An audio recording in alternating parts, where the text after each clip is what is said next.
Халық қайырымдылық қоры ұсынады.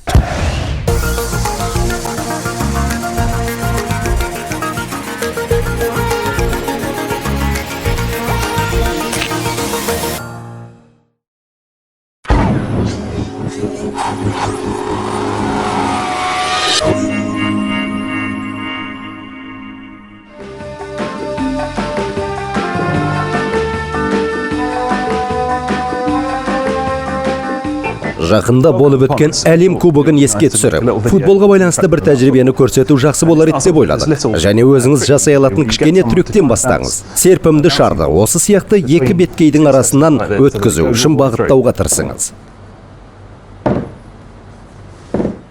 Көп ұзамай оны қаншалықты қатты лақтырсаңыз да, доп жолда төменгі және үстіңгі беттерге тисе, оны өткізу мүмкін еместігіне көз жеткізесіз. Шындығында оны қаншалықты қатты лақтырсаңыз, ол соншалықты тез қайтады. Мәселен, футболдың бұл жерге қатысы қанша дейтін боларсыздар. Шын мәнінде бұл 2010 жылы Оңтүстік Африкада өтіп жатқан әлем кубогында Англия Германияны екінші раундта жеңген кездегі жағдайды түсіндіру үшін пайдаланылуы мүмкін. Матчтың үзілісіне дейін Англия 2-1 есебімен жеңілген кезде Фрэнк Лэмпардтың керемет гол салғанын естеріңізге түсіре аласыздар. Доп қақпашының үстінен ұшып барып, қақпаға түсіп, есепті теңестірді. 2 апта өткеннен кейін Англия тағы да жеңіске жетіп, екінші рет әлем чемпионы атанды.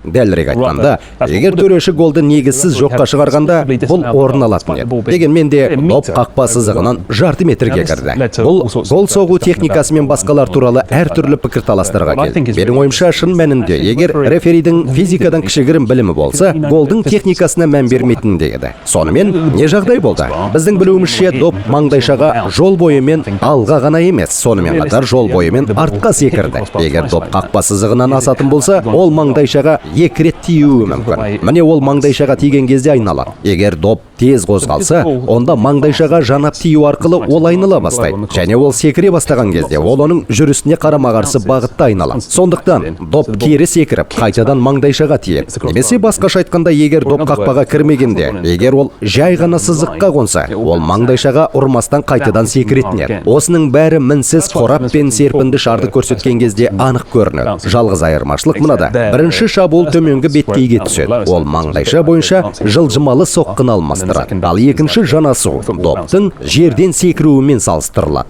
Енді процесті баяулатсақ, біз не болып жатқанын жақсы түсінеміз. Бұл жазба 83 рет баяулатылған. Қақпаға соққы көрінетіндей етіп айналдырайық.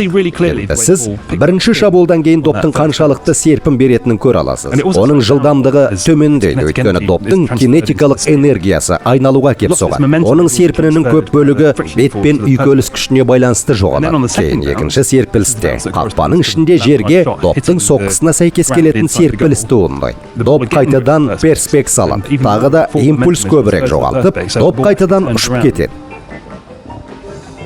Және екінші серпілісте орын алатын тағы бір қызықты нәрсе. Егер сіз өте мұқият қарасаңыз, айналу да өз бағытын өзгертеді. Бұл соңғы жоғарғы серпілісте оның қақпадан одан да қатты ұшқанын білдіреді. Осылайша барлық 3 серпіліс доптан беткейге үлкен серпіліс берумен байланысты. Және осы 3 жанасу да доптың бастапқы бағытына қарсы бағытқа айналу үшін жұмыс істейді. Сондықтан, менің ойымша, Бразилияның әрбір футбол төрешісі осы физика сабағын үйренуі керек. Сонда, менің ойымша, Фрэнк Лэмпард осылай көрінетін болмайды.